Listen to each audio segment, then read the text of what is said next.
L-assoċjazzjoni tirrappreżenta l-bdoti tal-Air Malta l-Alpa għamlet talbiet ripetuti biex il-kap eżekuttiv tal-Air Malta Clifford Ketkuti jattendi għall-laqgħat biex tiġi diskussa is-sitwazzjoni preżenti fil-kumpanija. It-talba tal-Alpa waqgħet fuq widnejn torox mingħajr ma ġiet ipprovduta ġustifikazzjoni mill-kumpanija.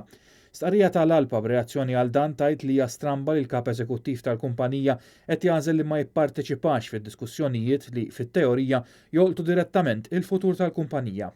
L-istqarrija komplet tajt li minn mindu ġie magħżul mill-Air Malta il-kap eżekuttiv beda attakk bla qiegħda fuq il-bdoti tal-kumpanija permezz ta' bosta allegazzjonijiet folot li jvarjaw minn abbuż ta' sick leave permezz ta' statistika falsa għal imġiba ħażina li qatt ma ġew ippruvati.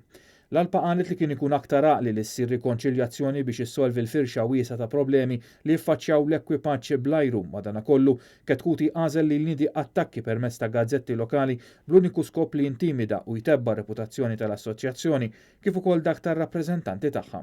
L-assoċjazzjoni komplet tajt li temmen li huwa etikament immorali li kap eżekuttiv juri mġiba predatorja u opportunistika matul perjodu daqstant sensittiv.